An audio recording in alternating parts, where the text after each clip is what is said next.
ప్రభునందు ప్రియమైన వారులారా, ఈ సాయంకాల సమయంలో కూడా దేవుడు తన మహాకృపను బట్టి మనకిచ్చిన ఈ అవకాశాన్ని బట్టి ప్రభుకే స్తుతులు స్తోత్రాలు చెల్లిస్తూ మిమ్మల్ని అందరినీ ప్రేమపూర్వకంగా ఈ లైవ్ ఆరాధన క్రమానికి ఆహ్వానం పలుకుతున్నాను. Praise the lord. ఈ వాక్య భాగాలు వినడానికి సిద్ధంగా ఉన్న మీరందరూ మరి యథావిధిగా వినబోయే వాక్యాన్ని రాసుకోవడానికి మీ నోట్ పుస్తకాలు మరి సిద్ధంగా ఉంచుకొని వింటున్న ప్రతిదీ చక్కగా రాసుకొని మీరు ఈ ప్రార్థన కూడిక అయిన తర్వాత మరొకసారి దానిని ధ్యానం చేసి అందులో ఉన్న భావాన్ని అర్థం చేసుకోవాలని, తద్వారా మీ ఆత్మీయ జీవితానికి మేలైనటువంటి అంశాలు మరలా చదివి ధ్యానం చేసి మరింతగా ప్రభువులో బలపడాలని కోరుకుంటూ ఈనాటి మన ధ్యానాంశాన్ని ధ్యానం చేసుకుందాం.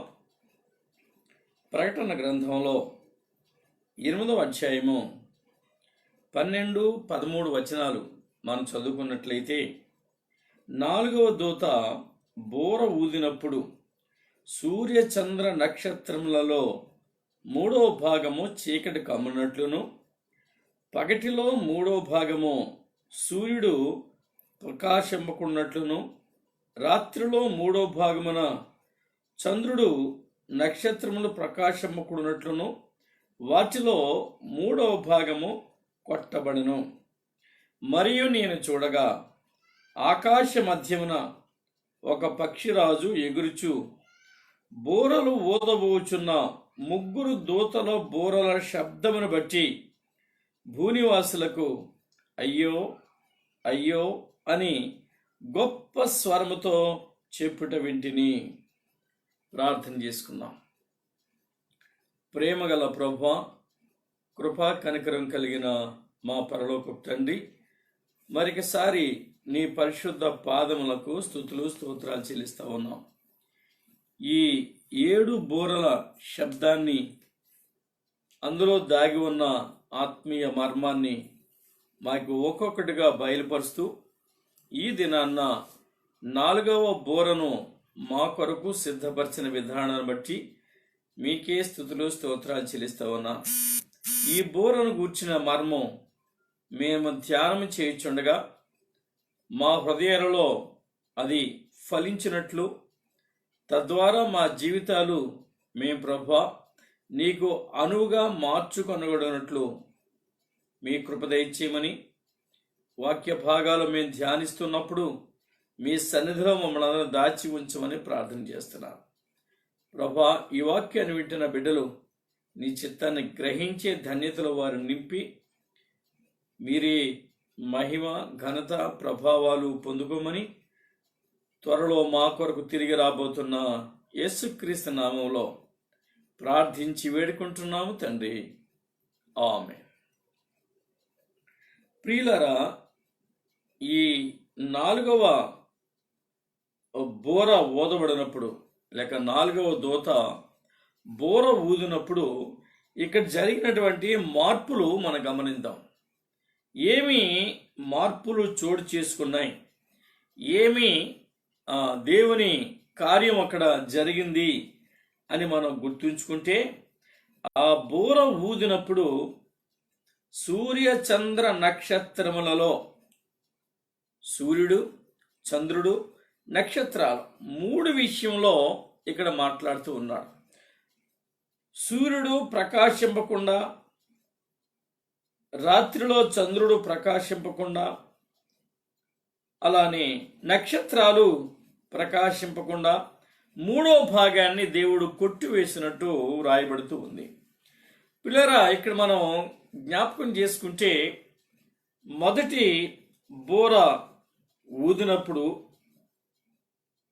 2వ బోర ఊదినప్పుడు, 3వ బోర ఊదినప్పుడు, ఈ 4వ బోర ఊదినప్పుడు కలిగినటువంటి ఆ శ్రమానుభవాన్ని మన జ్ఞాపకం చేసుకుంటే, ఇక్కడ మొదట భూమి మీద ఆ ఉగ్రత దిగినట్టు చూస్తున్నాం 7వ వచనంలో. ఆ తదుపరి రెండవ దూత బోరు ఊదినప్పుడు అది సముద్రము మీద ఆ శిక్ష, ఆ శ్రమ కలిగినట్టు చూస్తున్నాం. 3వ బోర ఊదినప్పుడు నక్షత్రాలను మరి రాలి నీటి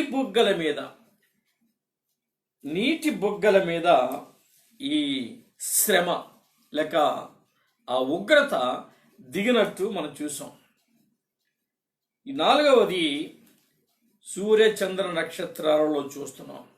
ఈ 4 బోరలు ఊదినప్పుడు ఎవరు ఈ శ్రమ ఎదుర్కొన్నారు, ఎవరు ఈ శ్రమ అనుభవించారు అనే విషయాన్ని మనం చూస్తే సృష్టిని ఇక్కడ మనం జ్ఞాపకం చేసుకుందాం. భూమి, సముద్రము, అలానే నదులు, జీవబుగ్గలు, ఆ నీటి బుగ్గలు, తదుపరి సూర్య చంద్ర నక్షత్రాలు. మొదటి 3 భూమి మీద ఉన్నాయి. ఇది సృష్టిలో భాగమే.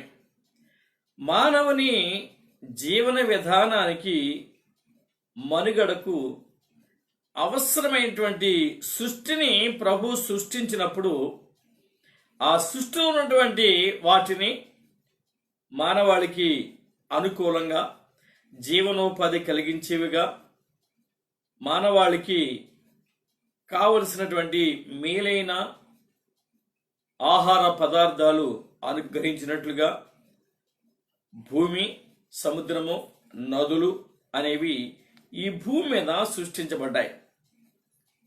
తదుపరి ఇంకొక భాగం చూస్తే అది ఆకాశము అనే దానిలో మనం చూస్తాం.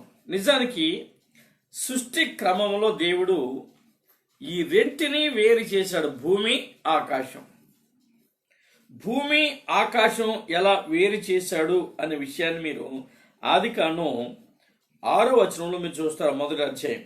దేవుడు జలముల మధ్య ఒక విశాలము కలిగి ఆ జలములను ఈ జలములను వేరుపరచునుగాక అని పలికాను. దేవుడు ఆ విశాలము చేసిన విశాలము క్రింద జలములను, విశాలము మీది జలములను వేరుపరచగా ఆ ప్రకారమైను. దేవుడు ఆ విశాలమునకు ఆకాశమని పేరు పెట్టినాం. అస్తమయమున ఉదయమును కలుగుగా 2వ దినమైను. మొదటిది భూమి, 2వది ఆకాశం. పిల్లరా, ఈ ఆకాశం అనే దాని మీద ఈ 4వ బోర ఊదినప్పుడు ఆ శ్రమ యొక్క ప్రభావాన్ని మనం గమనిస్తున్నాం. ఏం జరిగింది అని అంటే సూర్య చంద్ర నక్షత్రాదులలో దేవుని ఉగ్రత దిగి రావటం, ఆ పనిష్మెంట్ లేక తీర్పు వాటికి చెందినటువంటిదిగా మనకు కనపడతా ఉంది. ఈ తీర్పులో 3వ భాగం అనేది చాలా స్పష్టంగా ఉంది పిల్లరా. ఈ 3వ భాగం మరి ఈ భయంకర పరిస్థితి ఆకాశంలో ఉన్నటువంటి ఆ సూర్య చంద్ర నక్షత్రాదులలో కలుగుతుంది అని ప్రభు తెలియచేస్తున్నాడు. ఏది ఏమైనా ఈ బూరల శబ్దాల ద్వారా దేవుడు అల్టిమేట్లీ మానవాళికి శిక్ష ఏర్పరిచినట్లుగా చూస్తున్నాం. సృష్టి మీద ఆ ఉగ్రత దిగి వచ్చిన దాని ప్రభావం మనుష్యుని మీద ఉంది. భూమి మొదటిది భూకంపం కలిగినప్పుడు మానవాళి ఎఫెక్ట్ అయ్యారు, మనం చూస్తున్నాం. 2వది సముద్రం, దాని నష్టం మనుషులు కూడా అనుభవించారు. నదులు, ఆ యొక్క నీటి బుగ్గలు 3వది. ఇది మానవుల మీద మరి భయంకరమైనటువంటి ప్రభావం చూపుతుంది, నీళ్ళు లేక అని రకరకాలుగా మనం ధ్యానం చేసుకున్నాం. ఈరోజు 4వ దాని విషయంలో కూడా భూమి మీదనే ఉన్న మానవునికి ఆ తీర్పులో కూడా భాగం ఉన్నట్టు మనం జ్ఞాపకం చేసుకున్నాం. చీకటి అనేది మనం చూస్తున్నాం. పిల్లరా, చీకటి కమ్మిందట. 3వ భాగము సూర్య చంద్ర నక్షత్రములలో 3వ భాగము చీకటి కమ్మునట్లు ఆయన చేసిన ఆ పని చీకటి. ఈ చీకటి మానవ జీవితానికి ఒక్కసారి పోల్చుకుంటే మనుష్యుడు పాపముతో నింపబడ్డాడు, చీకటి సంబంధమైనటువంటి శక్తుల ప్రభావం చేత నింపబడ్డాడు. ఈయన మానవ జీవితంలో వెలుగు అనేది లేదు అనే భావం ఇక్కడ మనం చూడగలుగుతున్నాం. మానవ జీవితానికి నిజంగా ఆ జీవన విధానానికి వారి మనుగడకు ఈ సృష్టి చాలా ప్రధానమైనటువంటిది. ఇది అత్యంత విలువైనటువంటి జీవన విధానాన్ని మానవునికి ఏర్పాటు చేసినట్టు చూస్తున్నాం. అటువంటి జీవన విధానంలో ప్రభు ఆ చీకటి కలిగించాడు. ఆ చీకటి వలన భూమి, ఆకాశం, నక్షత్రాలు, సూర్యచంద్రుడు ఇవన్నీ వాటి ప్రభావం దేని మీద పడుతున్నాయి? డైరెక్ట్గా భూమి మీద. ఎందుకంటే మనుషులు నివసించేది భూమి మీద కనుక ఆకాశంలో సంభవించినటువంటి ఆ మార్పుల ప్రభావం భూమి మీద నివసించి మానవాళి మీద పడుతుంది. ఇక్కడ మనం గమనించినట్లయితే పిల్లల, ఈ సంభవాలు ఎప్పుడు జరుగుతాయి అని మనం ప్రశ్నించుకుంటే అంత్య దినములలో, రాకడ కాలములో ప్రభు ఈ భూమిని, మానవాళిని తీర్పులోనికి తెచ్చే ఆ దినాలలో ఇవి జరుగుతాయి. యుగాంతం అన్నాడు, జరుగుతాయి, కాలాంతము అన్నాడు. ఇలా రకరకాల మాటలతో ఈ అంతాన్ని గురించి పరిశుద్ధ గ్రంథంలో రాయబడింది. ఏది ఏమైనా పిల్లరా, ఇక్కడ మనం చీకటి అనే మాట చూస్తున్నాం. చీకటి పాపాన్ని జ్ఞాపకం చేస్తుంది. మానవ హృదయం చీకటితో నిండిపోయినట్టు, మానవ జీవితాలు దేవునికి దూరమైనట్టు మనం చూడగలుగుతున్నాం. ఒక విధంగా ఈ సృష్టిలో ఎన్నో మార్పులు జరుగుతూ ఉన్నాయి, ఎన్నో సంభవాలు చోటు చేసుకుంటూ ఉన్నాయి. కాలానుగుణంగా, సమయానుకూలంగా ప్రభు ఏర్పరిచినటువంటి ఆ సమయానికి, ఆ కాలానికి ఇవన్నీ జరుగుతూ వస్తూ ఉన్నాయి. మనం మత్తయి సువార్త 24వ అధ్యాయము 29వ వచనం కానీ ఒకసారి చూడగలిగితే, ఆ దినముల శ్రమ ముగిసిన వెంటనే చీకటి సూర్యుని కమ్మును. గమనించండి, ఇప్పుడు చీకటి ఎవరికి అంటే సూర్యునికి. రెండవది, చంద్రుడు కాంతినియ్యడు అంటే చంద్రుడు కూడా చీకటిమయమైనట్టే కదా. ఆకాశము నుండి నక్షత్రములు రాలును, ఆకాశమందలి శక్తులు కదిలింపబడును. పిల్లరా గమనించండి, చీకటి లోకాన్ని పరిపాలించే దినాల్లోనికి మనం వస్తున్నాం. కాలాంతమందు, యుగాంతమందు ఆ శ్రమలు ముగిసిన వెంటనే ఇక్కడ సూర్యుడు చీకటితో నింపబడుతున్నాడు. చీకటి కొమ్ముతుంది సూర్యుడిని, వెలుగు ప్రకాశింపడు. తన వెలుతురు మానవాళికి అనుగ్రహించే క్రమం లేదు, అందించే క్రమం లేదు. ఎందుకంటే దేవుని యొక్క ఆ శ్రమ, ఆ ఉగ్రత సూర్యుడి మీద కూడా పడినట్టు, అది 3వ భాగం అని చాలా స్పష్టంగా ప్రభు చెప్పాడు. 3వ భాగం చీకటి ఆ సూర్యుడి మీద కమ్మినట్టు, చంద్రుడు కూడా తన కాంతినివ్వడు అనే మాట ఉంది కదూ.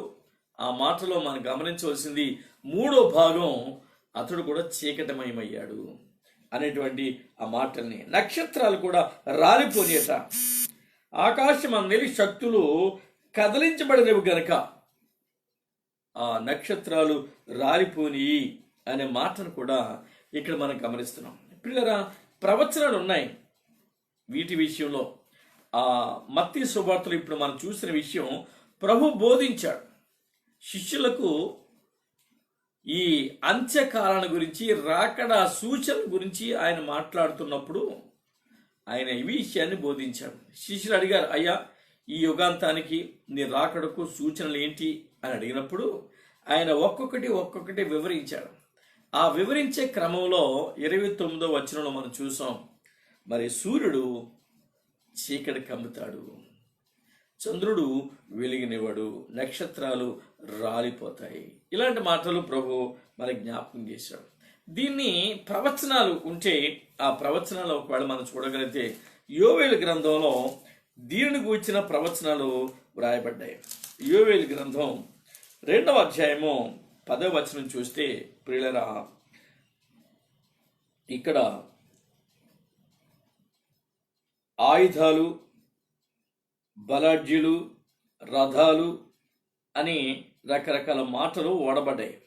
మనం 10వ వచనం వచ్చేటప్పటికి 2వ అధ్యాయంలో వాటి భయము చేత భూమి కంపించుచున్నది, ఆకాశము తత్తరిల్లుచున్నది, సూర్య చంద్రులకు తేజోహీనత కలుగుచున్నది.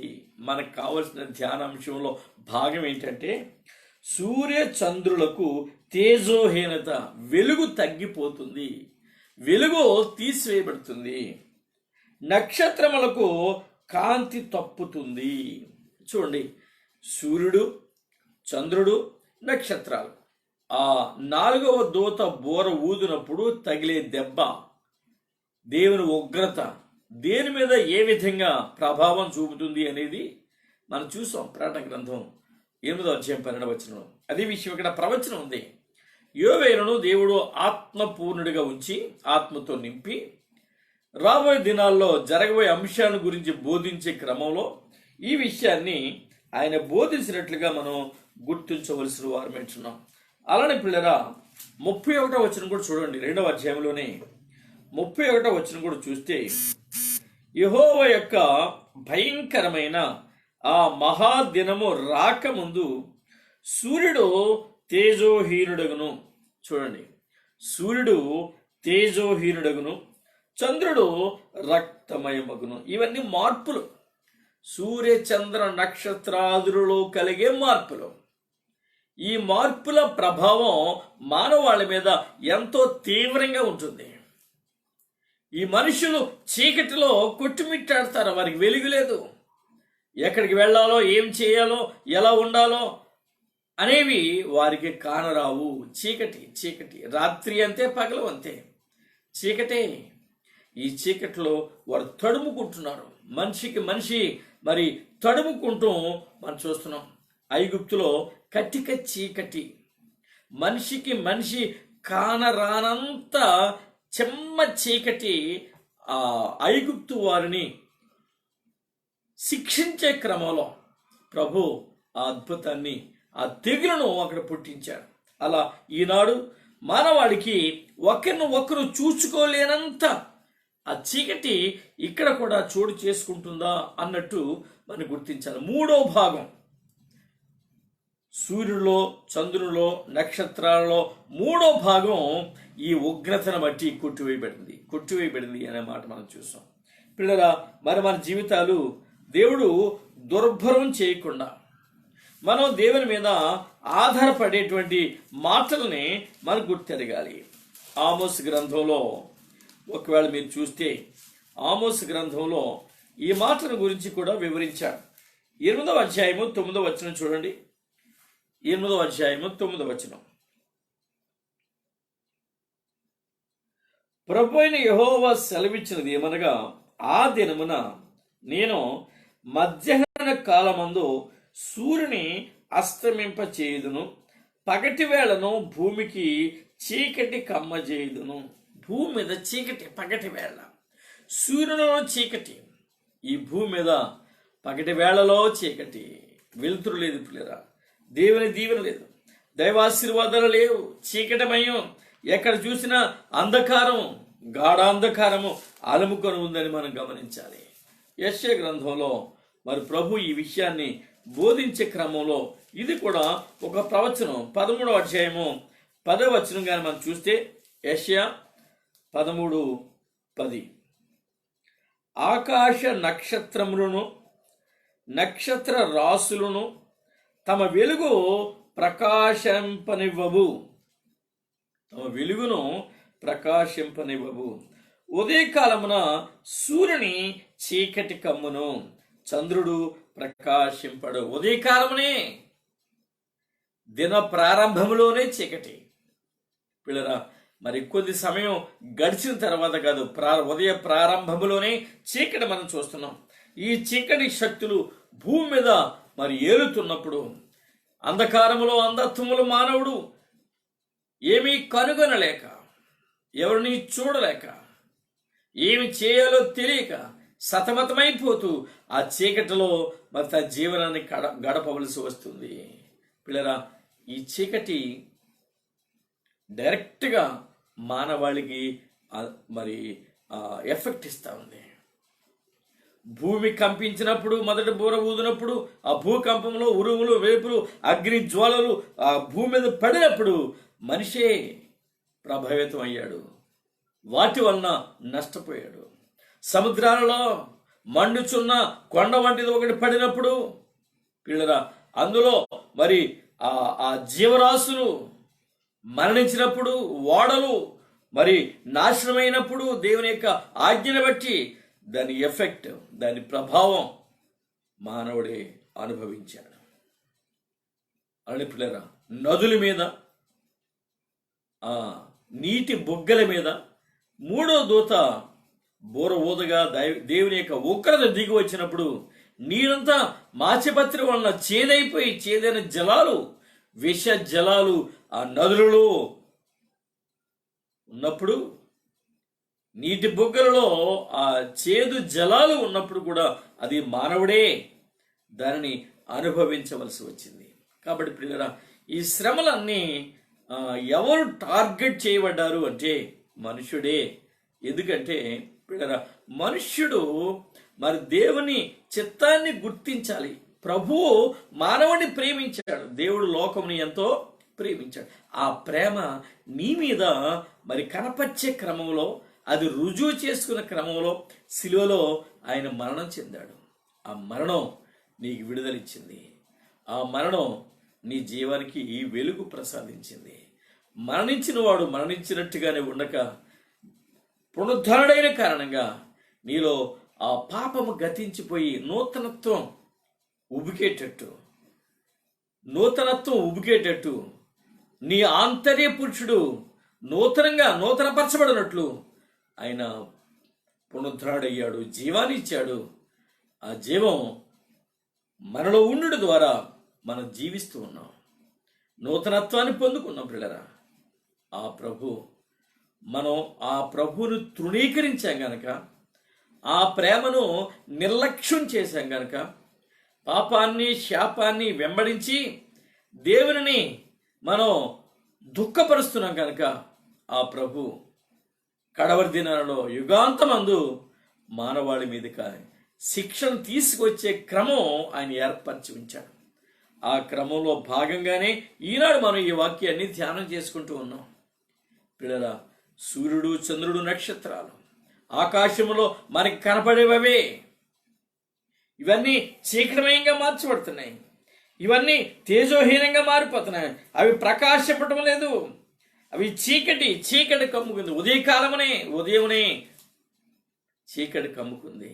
అయ్యా, మరి మన జీవితాల్లో దేవుని కృపను మనం పొందుకోవలసిన వారు మన విషయాన్ని మనం ఎరగాలి.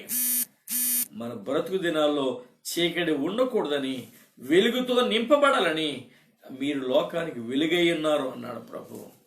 ఆ వెలుగు మనలో ఉండాలి. పిల్లల, చీకటి కాదు. కానీ ఈ కడవరి దినాల్లో మానవాళిని చీకటే ఏలుతుంది. ఈ మనుష్యుడు ఆ దేవుని ప్రేమను తృణీకరించాడు, నిర్లక్ష్యం చేశాడు, ఆ ప్రేమను త్రోసివేశాడు. దాని పర్యవసానమే ఈనాడు ఈ భయంకరమైన శిక్షను పొందవలసి వచ్చింది. అందుకని పిల్లరా, ఆకాశ నక్షత్రాలు, అలానే సూర్య చంద్ర నక్షత్రాలు ఏ రీతిగా శిక్షించబడుతున్నావో, దేవుని ఉగ్రతకు గురైపోతున్నావో ఇవి గుర్తెరిగి మనం ఆ ఉగ్రతలో భాగాన్ని పంచుకోకుండా దేవుని ఆత్మతో నింపబడి, దేవుని కృపతో నడిపించబడి, ఆయనలో ఎదగడానికి, జీవించడానికి మనం ప్రభుకి అంకితం చేసుకోవాల్సిన వారమంటున్నాం, సమర్పించుకోవాల్సిన వారమంటున్నాం. మన హృదయాంతరంగాల్లో మార్పును కోరే దేవుడు, మనల్ని దీవించి నడిపించే దేవుడు మనలో వెలుగు ఉండాలని ఆశపడుతున్నాడు. చీకటి తీసివేయబడాలి. చూడండి, యెహెజ్కేలు గ్రంథంలో 32వ అధ్యాయము 7వ వచనం చూస్తే, యెహెజ్కేలు గ్రంథం 32వ అధ్యాయము 7వ వచనం, నేను నిన్ను ఆర్పివేసి ఆకాశ మండలమును మరుగు చేసేదను, నక్షత్రములను చీకటి కమ్మజేసేదను, సూర్యుని మబ్బు చేత కప్పెదను, చంద్రుడు వెన్నెల కాయకపోవును. ఈ ఈ యొక్క ఈ ఏర్పాట్లు ప్రభువు ఏర్పరిచాడు. దేనిని విడిచిపెట్టడం, ఈ సృష్టిలో భాగమైన ప్రతి దాని మీద దేవుని ఉగ్రత మనం చూస్తున్నాం. అది మన మీదనే దాని ప్రభావం ఉంటుందనే విషయాన్ని కూడా మనం గమనిస్తున్నాం.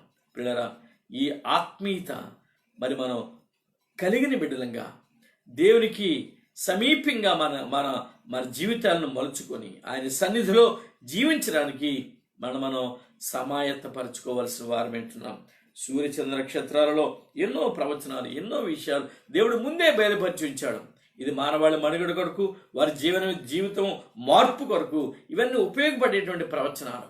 పిల్లరా, ఈ ప్రవచనంలో మరి మనం ఉండి దేవుని కృప చేత నింపబడితే మన ధన్యులం. పిల్లరా, నిర్గమాకాండంలో ఐగుప్తులో కలిగించినటువంటి ఆ 10 తెగుళ్లలో ఈ చీకటి అనేది ఒకటిగా మనకి కనబడుతుంది. మీరు నిర్గమాకాండం 10వ అధ్యాయం చూసినట్లయితే ఇందులో 21వ వచనం చీకటి గురించి రాయబడింది. చూడండి, 10వ అధ్యాయం 21వ వచనం నుంచి 23వ వచనం వరకు చదువుకుందాం. అందుకు యెహోవా మోషేతో, ఆకాశము వైపు నీ చెయ్యి చాపుము, ఐగుప్తు దేశము మీద చీకటి చేతికి తెలియనంత చిక్కటి చీకటి కమ్మునను. ఆకాశం వైపు నీ ఆ యొక్క మరి కర్రను, నీ చేతి కర్రను ఎత్తి చూపినట్లయితే, నీ చెయ్యి చాపినట్లయితే, పిల్లరా, మోషే తన చెయ్యి చాపమని దేవుని ఆజ్ఞ అయింది. ఆకాశం వైపు నువ్వు చెయ్యి చాపమన్నాడు. ఆ చాపగానే పిల్లరా, చిమ్మ చీకటి, చిక్కని చీకటి అన్నాడు. మనిషికి మనిషి కనబడలేడు, మనిషి కనబడనంత చీకటి. మోషే ఆకాశం వైపు తన చెయ్యి ఎత్తినప్పుడు ఐగుప్తు దేశమంతయు 3 దినములు గాఢాంధకారమాయను. గాఢాంధకారం, వ్యాలీ ఆఫ్ డెత్ అంటాడు. అవును పిల్లరా, ఈ గాఢాంధకారం కమ్మింది. 3 దినములు ఒకరినొకడు కనుగొనలేదు. 3 దినములు ఒకరినొకడు కనుగొనలేదు. ఎవడునూ తానున్న చోట నుండి లేవలేకపోయాను. ఎవడు కూడా తనున్న ప్లేస్ నుంచి లేవలేక అక్కడే పడి ఉన్నాడు, అక్కడే కదలలేక. ఏముందో, ఏమి జరుగుతుందో, ఆ ప్రక్కన చీకటిలో మరి ప్రక్కన గొంతుందో, మరి ముళ్ళ కంపలున్నవో, ఏమనో తెలియదు. అక్కడే ఉన్న చోటనే కూర్చుని ఉండిపోయారు. పిల్లరా, అలా ఆ భయంకరమైనటువంటి పరిస్థితులు లోకం మీదకి రాబోతున్నాయి అని ప్రభు జ్ఞాపకం చేస్తున్నాడు. కనుక మనం కూడా ఈ కడవ దినాల్లో ప్రభు యొక్క ఏర్పాటును, దైవ చిత్తాన్ని మనం గుర్తించాలి. ఇప్పటికీ ఎన్నో సంవత్సరాలుగా పిల్లరా ఈ వాక్యం వింటున్న మరి పిల్లలందరితో దేవుడు మాట్లాడుతున్నాడు. ఎన్నో సంవత్సరాలుగా ప్రభు నిన్ను ప్రేమిస్తూనే ఉన్నాడు, నీతో మాట్లాడుతూనే ఉన్నాడు, తన సత్యవాక్కులు నీకు తెలియపరుస్తూనే ఉన్నాడు, ఆయన ప్రేమను నీ మీద కనపరుస్తూనే ఉన్నాడు, ఆయన ఆత్మీయ దీవెనలు నీ మీద కుమ్మరిస్తూనే ఉన్నాడు. అయినా నువ్వు నిర్లక్ష్యం చేస్తూ దేవుని ప్రేమను తృణీకరించావేమో, నువ్వు నిర్లక్ష్యం చేస్తూ ప్రభువును త్రోసివేసావేమో, ఆయన ప్రేమలో ఉన్న మాధుర్యాన్ని ఎరగలేక నువ్వు చీకటి సంబంధిగా మారిపోయేవేమో, చీకటి సంబంధమైనటువంటి ఆత్మతో నింపబడ్డావేమో. నువ్వు గమనించు. పిల్లరా, ఆ భయంకరమైనటువంటి పరిస్థితి మన మీదకి రాకముందే మనలో మార్పును కోరుతున్నాడు దేవుడు. చూడండి, యోవేలు గ్రంథం 2వ అధ్యాయం మొదటి 2 వచనాలు ఒకవేళ మనం చూస్తే, సియోను కొండ మీద బాకా ఊదుడి, నా పరిశుద్ధ పర్వతం మీద హెచ్చరిక నాదము చేయుడి, యెహోవా దినము వచ్చుచున్నదనియు అది సమీపమైననియు దేశ నివాసులందరూ వణుకుదురుగాక. వణకాలి, భయం, ఆందోళన, ఏమి జరుగుతుందో, ఏమైపోతుందో, మనం ఏమైతామో, మన పరిస్థితి ఏంటో, మనకి మరి ఎంత భయంకరమైన పరిస్థితి మనకు ముందుందో అని వీళ్ళు వణకాలి. అది దేవుడు మనతో మాట్లాడుతున్నమాట. ఆ దినము అంధకారమయముగా ఉండును, మహాంధకారము కమ్మును, మేఘములను గాఢాంధకారమును ఆ దినమున కమ్మును. పర్వతం మీద ఉదయ కాంతి కనబడినట్లు అవి కనబడుచున్నవి. అవి బలమైన ఒక గొప్ప సమూహము. ఇంతకుముందు అట్టివి పుట్టలేదు, ఇక మీదట తరతరములకు అట్టివి పుట్టవు అని ఒక విషయాన్ని మనకి జ్ఞాపకం చేస్తారు. ఏంటి అవి? ఏమైనా లోకంలో గాఢాంధకారము కమ్మేదన్న, మేఘాంధకారము, గాఢాంధకారము. ఈ లోకంలో మేఘాలన్నీ కూడా అంధకారమయమైపోతాయి. వెలుగునివ్వు. లోకమంతా చీకటి, అగాధం లోకంలో చోటు చేసుకోబోతుంది. పిల్లరా, దేవుని మాటలు మనం వినాలి. దేవుని చిత్తానికి మనం దాసులం అవ్వాలి. దేవుని కృపలో మన ఆత్మీయత మనం పెంపొందింప చేసుకోవాలి. అది దేవుని యొక్క ఉద్దేశం అని ఎరగాలి. ఈ కడవరి దినాల్లో దేవుని ప్రేమను మనం పంచుకోవడానికి ప్రయాసపడాలి. అందుకని ఆయన ఎన్నో పర్యాయాలు ప్రయాసపడి భారం మోచినటువంటి సమస్తమైన వాళ్ళరా, రండి, విశ్రాంతి పొందండి, నా దీవెనలు ఆశీర్వాదాలు అందుకోండి అని ప్రభు మనల్ని ఎంతగానో ప్రేమించి ఆహ్వానించాడు. అట్టి ఆహ్వానాన్ని నిర్లక్ష్యం చేసావు కనుక, అట్టి ఆహ్వానాన్ని తృణీకరించావు కనుక ఈనాడు ఈ భయంకరమైనటువంటి శ్రమ నీ కోసం ఎదురు చూస్తుంది అని ప్రభు అంటున్నాడు. పిల్లరా, జెఫన్యా గ్రంథంలో 1వ అధ్యాయము 15వ వచనం చూస్తే ఇక్కడ ఆ యొక్క అగాధాన్ని గురించి, అంధకారాన్ని గురించి ప్రభు జ్ఞాపకం చేస్తూ ఉన్నాడు.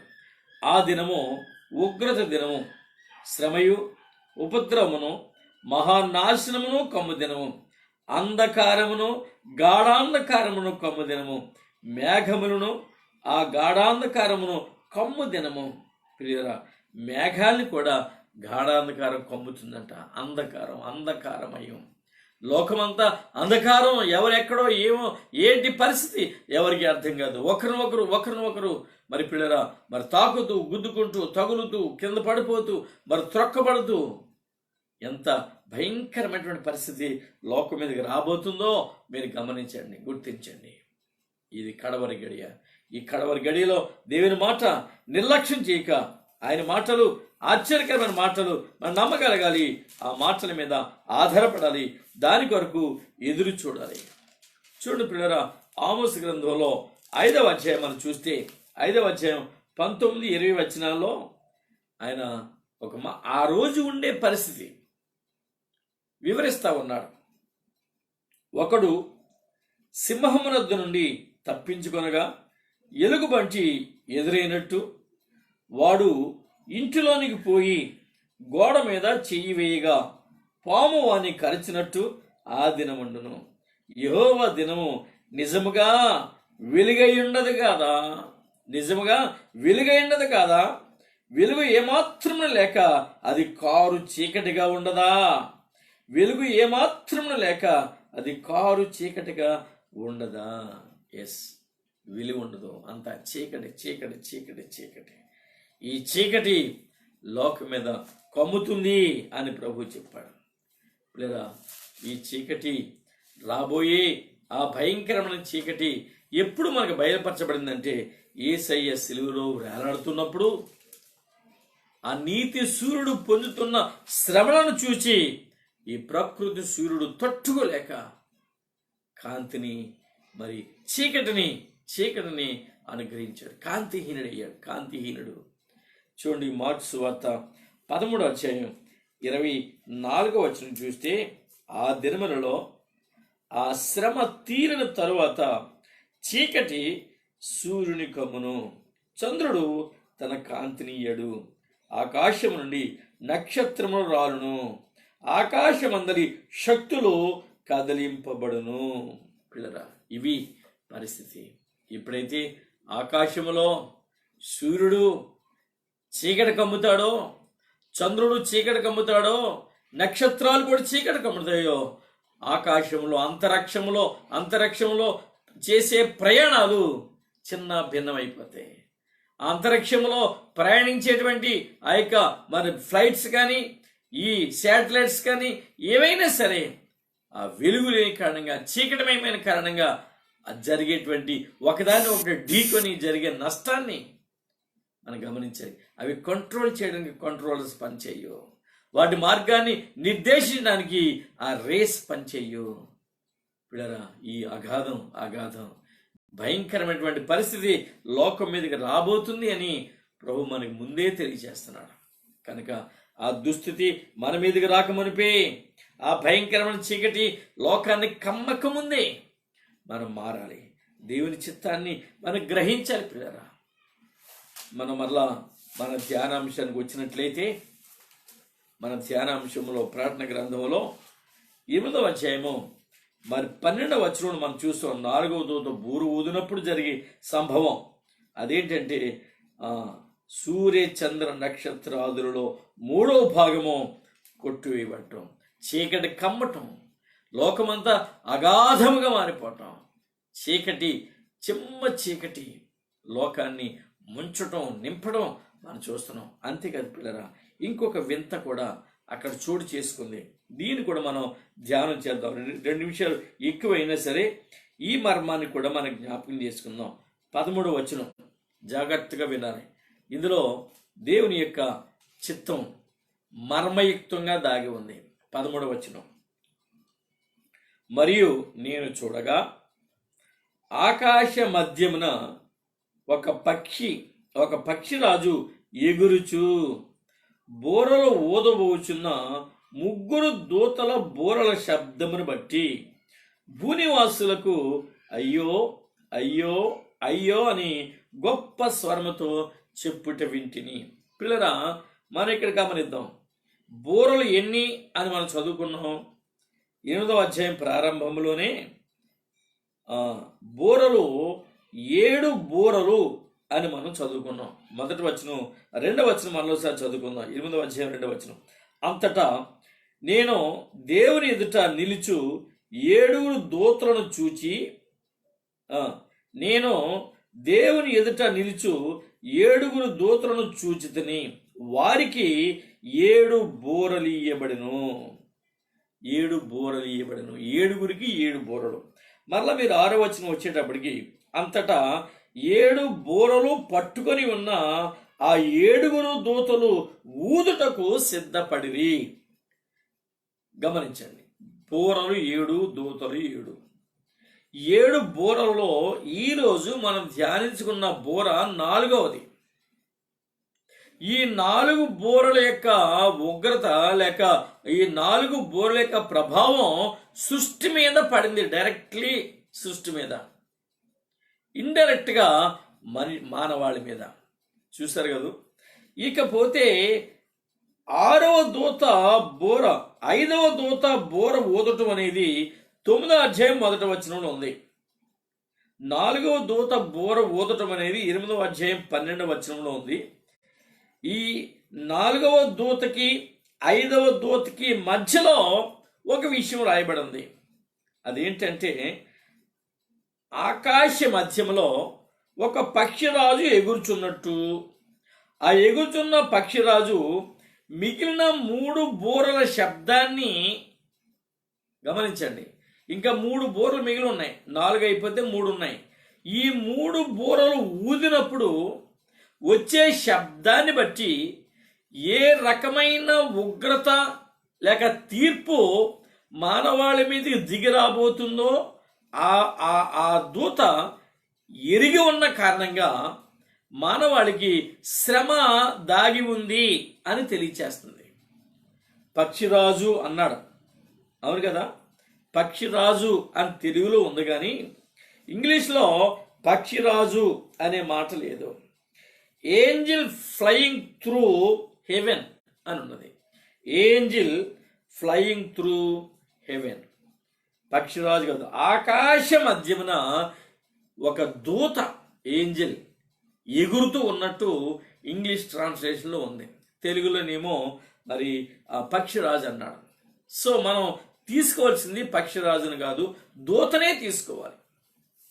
ఎగురుచున్న దూత మాట్లాడుచున్న మాటలు ఏంటంటే, మానవాళి మీదకి ఊదడానికి సిద్ధంగా ఉన్న 5వ బోర, 6వ బోర, 7వ బోర ఊదినప్పుడు ఆ బోరల శబ్దాన్ని బట్టి, ఇక్కడ అదే రాస్తున్నాడు,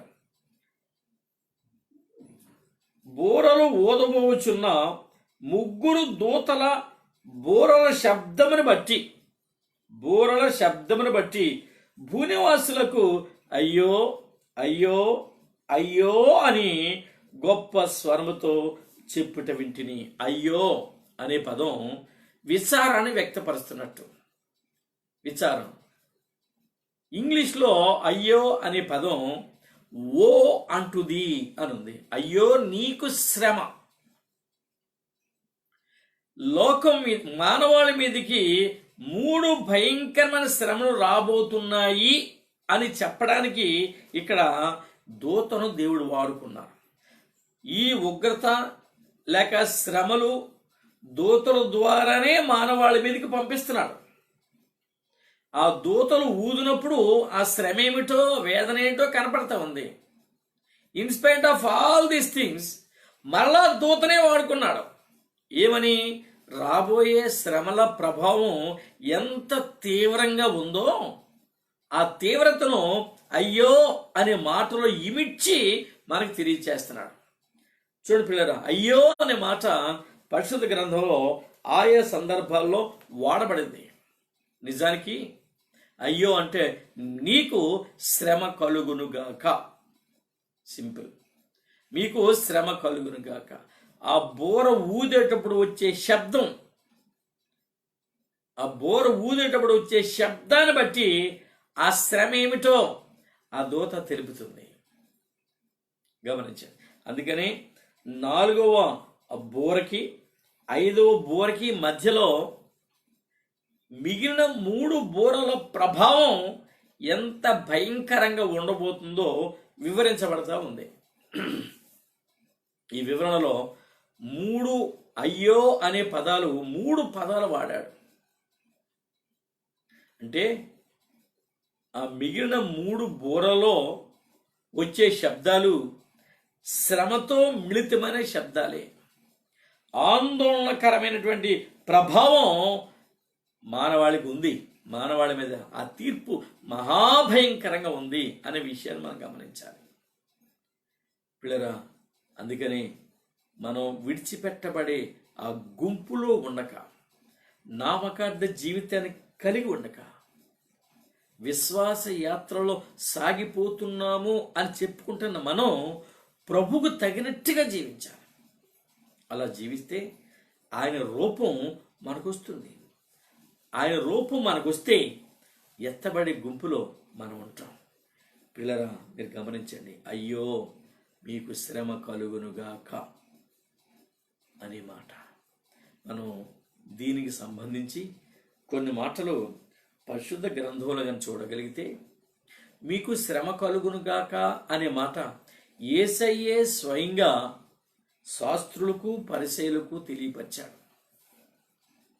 మీకు కావాలంటే మత్తయి సువార్త 23వ అధ్యాయంలో 7 పర్యాయాలు వీళ్ళకి శ్రమ ఉంది అని డిక్లేర్ చేశాడు ఆయన. మత్తయి సువార్త 25వ అధ్యాయం చూడండి.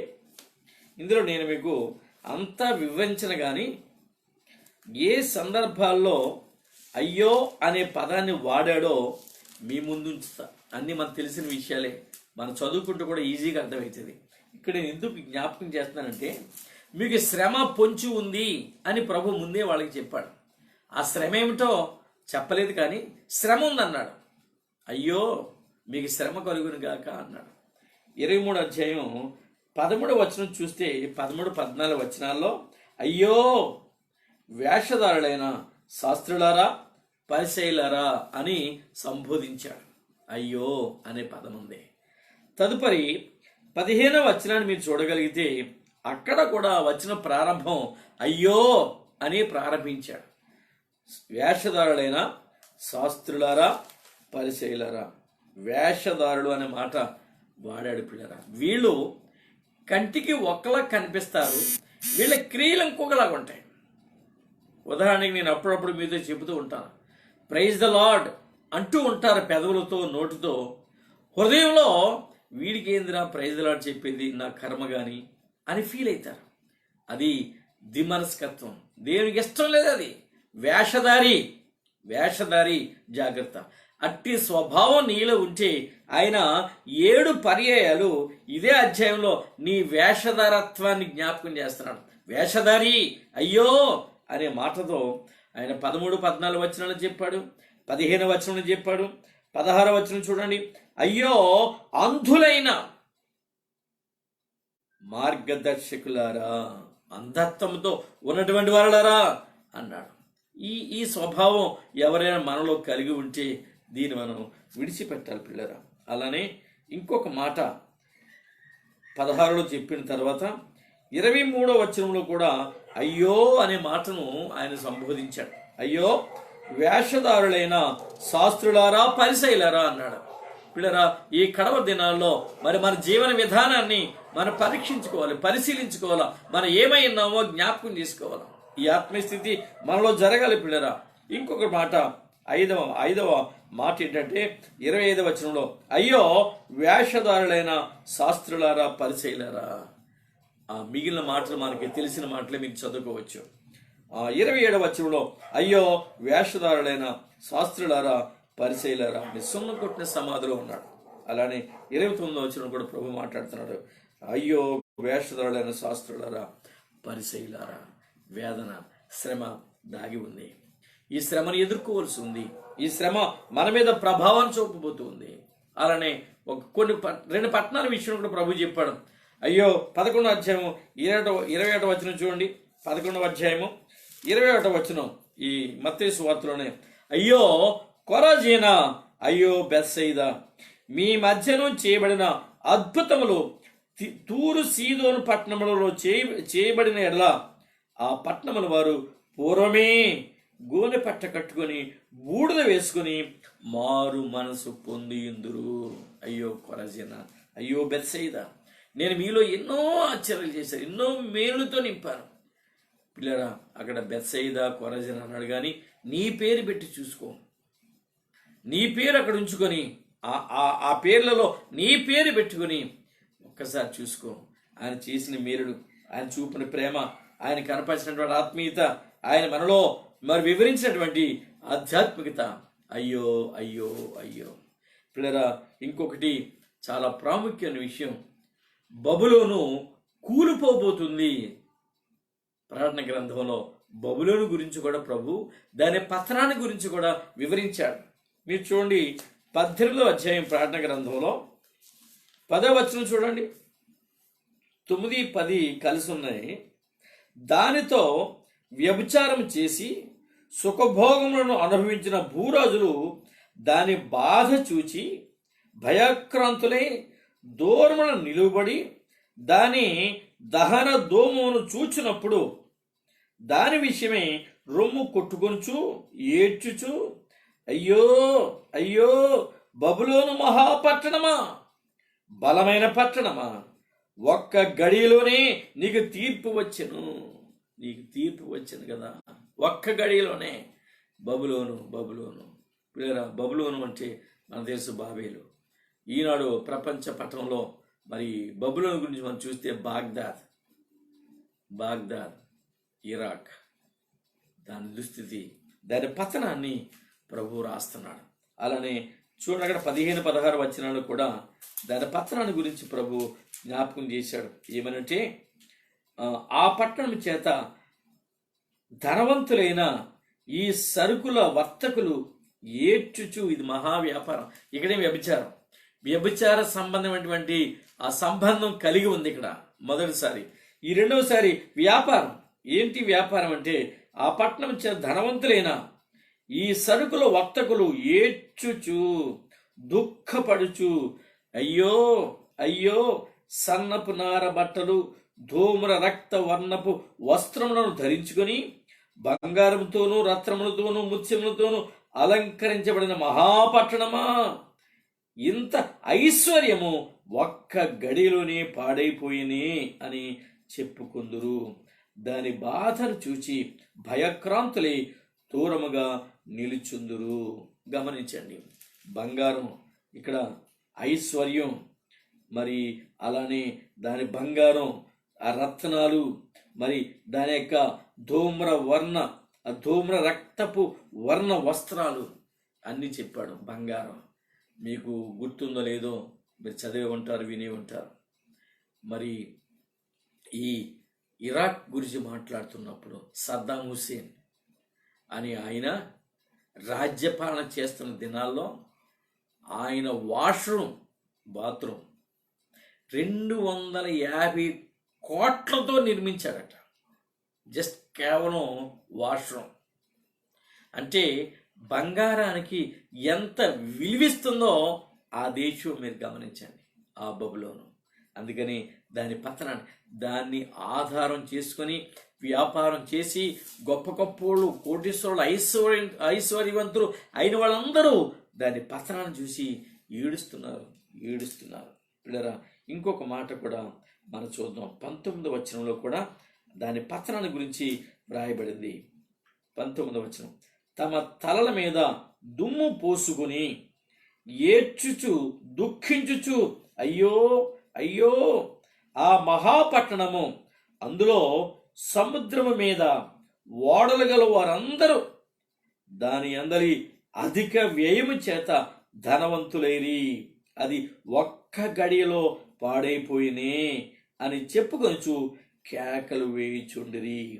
ఈ భయంకరమైన పరిస్థితి రాబోతుంది. అయ్యో అనే పదములో ఇన్ని శ్రమలు లేక పతనాలు దాగి ఉన్నాయి. ఈ పతనాలే కాదు పిల్లరా, ఇంకా మరి ప్రభు అయ్యో అనే పదాన్ని ఆయా సందర్భాల్లో వాడాడు. మీరు ఒకవేళ చూడాలనుకుంటే లూకా సువార్త 6వ అధ్యాయం 25వ వచనంలో అంటాడు, అయ్యో ధనవంతులారా, ఇప్పుడు కడుపు నిండిన మీరు సంతోషిస్తున్నారు, కానీ ఒకరోజు ఏడుస్తారు. అయ్యో మీకు దుఃఖం, వేదన, ఏడ్పు ఉంది అన్నాడు. అలానే పిల్లరా, ఒకవేళ మనం దీన్ని కొంచెం ఇంకా వివరంగా చూస్తే సంఖ్యాకాండంలో 12వ అధ్యాయము 11వ వచనంలో అహరోను మాట్లాడుతూ ఉంటాడు. అహరోను ఈ 12వ అధ్యాయం సంఖ్యాకాండం 11వ వచనాన్ని మనం చూసినప్పుడు అహరోను అన్నటువంటి మాటను ఈ సందర్భంగా మనం జ్ఞాపకం చేసుకుందాం. అహరోను, అయ్యో నా ప్రభువా, మేము అవివేకులము, పాపులమైన మేము చేసిన ఈ పాపమును మా మీద మోపవద్దు.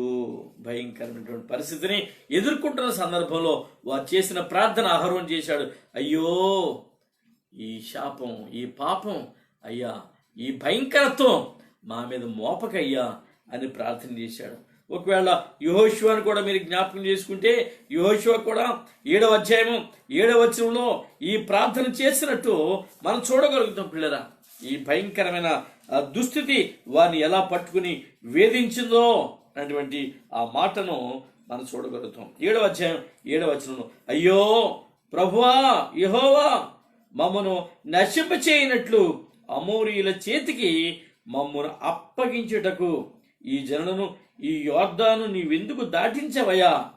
మమ్మను యోర్దాను అవతలే ఉంచితే మరి మాకు మేలయ్యేది కదా అని అన్నట్టుగా హాయి పట్టణానికి సంబంధించినటువంటి సందర్భంలో మరి మాట్లాడాడు. పిల్లరా, ఇలానా అయ్యో అనేటువంటి మాటలో ఎన్నో రకాల శ్రమలు. ఇంకెందుకు, యెషయా ఉన్నాడు, ప్రవక్త. యెషయా గ్రంథంలో 6వ అధ్యాయంలో మనం చూస్తాం, ఆ దేవుని ఆలయంలో దేవుని యొక్క మహిమ తేజస్సు దిగి వచ్చినప్పుడు ఆ దూతలు, కెరూపులు, సెరూపులు ప్రభువును స్తుతించి పరిశుద్ధుడు పరిశుద్ధుడు పరిశుద్ధుడని మానక రాత్రి మగలు ఆరాధిస్తూ ప్రభువుని గణపరుస్తున్నప్పుడు అద్భుతమైనటువంటి ఆరాధన జరుగుతుంది. ఆ సమయంలో ఆయన అన్నాడు 6వ అధ్యాయం 5వ వచనంలో, అయ్యో అపవిత్రమైన పెదవులు కలిగిన వాడను, అపవిత్రమైన పెదవులు కలిగిన వారి మధ్యలో ఉన్నాను. భయంకరం. అయ్యో నాకు శ్రమ శ్రమ శ్రమ అన్నాడు యెషయా కూడా. పిల్లరా, ఇట్టి మాటలు మనం జ్ఞాపకం చేసుకుందాం. మీరు ఒకవేళ రోమాపత్రిక చూస్తే 7వ అధ్యాయం 24వ వచనంలో, అయ్యో నేను ఎంత దౌర్భాగ్యుడను అని పౌలు గారు తన గురించి తాను మాట్లాడుకుంటున్న విధానాన్ని కూడా అక్కడ మనం చూడగలుగుతాం. ఈ యొక్క మరణమునకు లోనైన ఈ శరీరాన్ని ఎవరు విడిపిస్తారు? అయ్యో, చూడండి 7:24. అయ్యో, నేనెంత దౌర్భాగ్యుడను, ఇట్టి మరణమునకు లోనగు శరీరం నుండి నన్నెవడు విడిపించును? ప్రియులరా, అయ్యో అనే మాట ఈ యొక్క శ్రమను మనకి జ్ఞాపకం చేస్తుంది.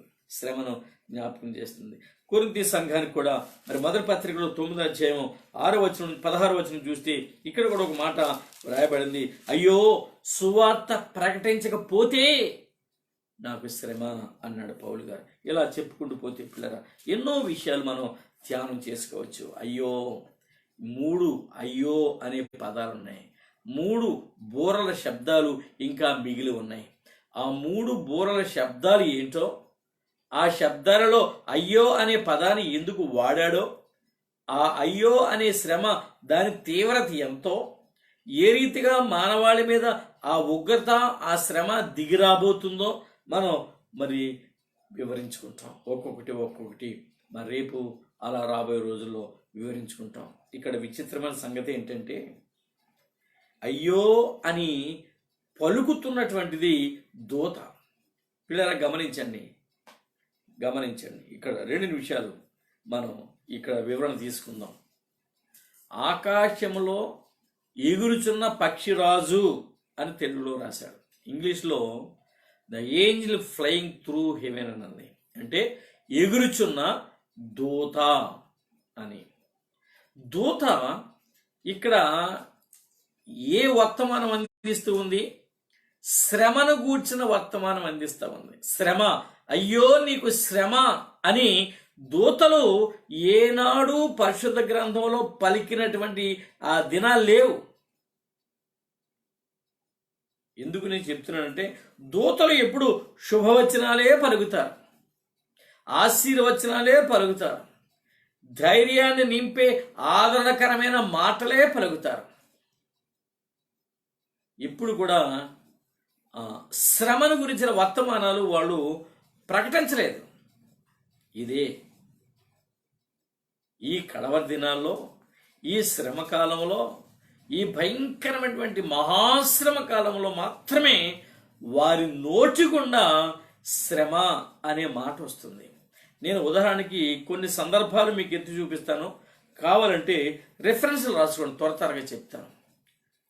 మరియా యోసేపుల యొక్క ప్రధానం అయిన తర్వాత ఆమె గర్భవతి అని యోసేపు తెలుసుకుని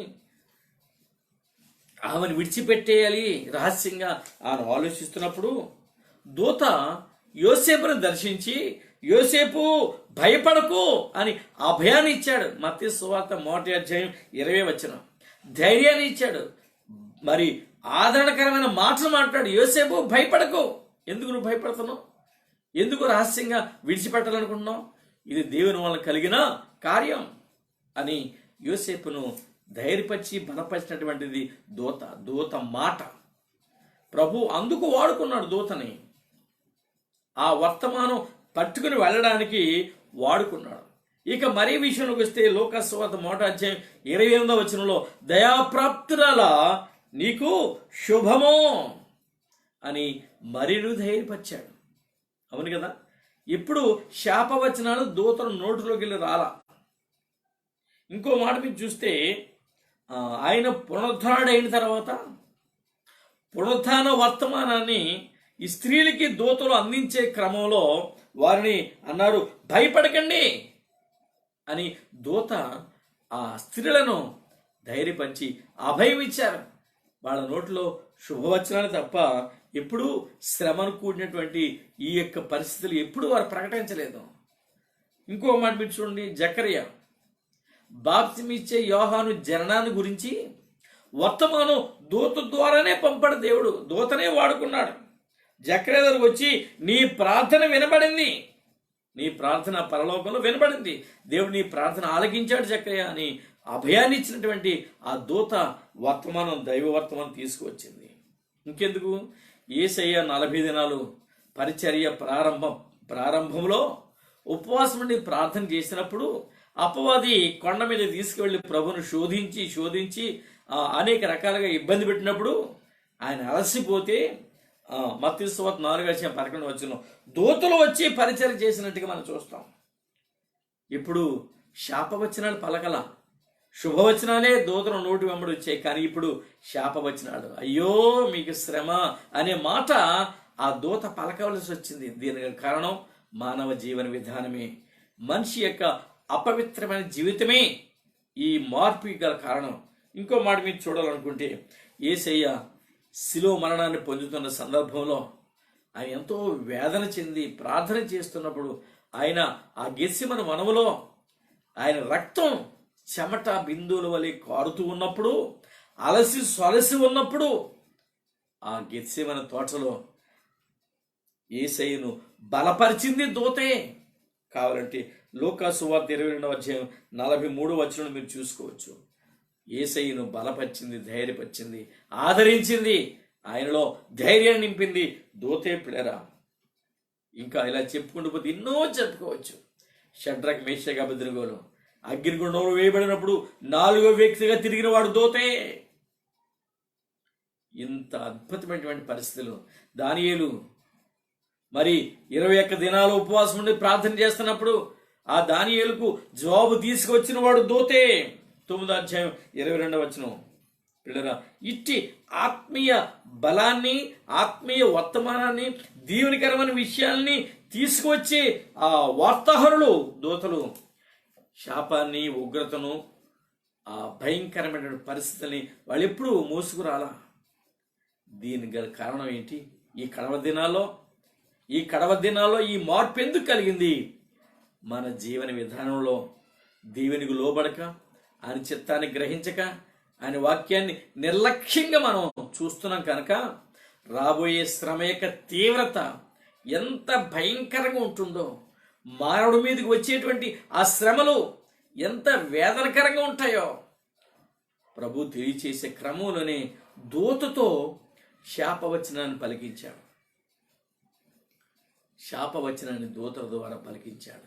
పిల్లరా, ఆ దుర్దినం రాకముందే, దేవుని కృప మనల్ని వీడకముందే, ప్రభు మనకిచ్చినటువంటి ఆధ్యాత్మికత మనం పోగొట్టుకోకముందే, ఇప్పుడే నేడు అనే సమయం ఉండగానే ప్రభువును ప్రేమించి ఆయన వాక్కుకు లోబడి, నీలో ఏదైనా బలహీనత దాగి ఉండి నిన్ను దేవునికి దూరపరుస్తూ ఉంటే ఆ బలహీనతను విడిచి ప్రార్థించి ఆయన బిడ్డగా, ఆయన కుమారుడిగా, ఆయన కుమార్తెగా జీవించినట్లు, ఆయన సన్నిధిలో నిరంతరము ప్రార్థనాపూర్వకంగా ముందుకు సాగి వెళ్ళగలిగినట్లు మనం ప్రార్థన చేద్దాం, ప్రార్థించుకుందాం.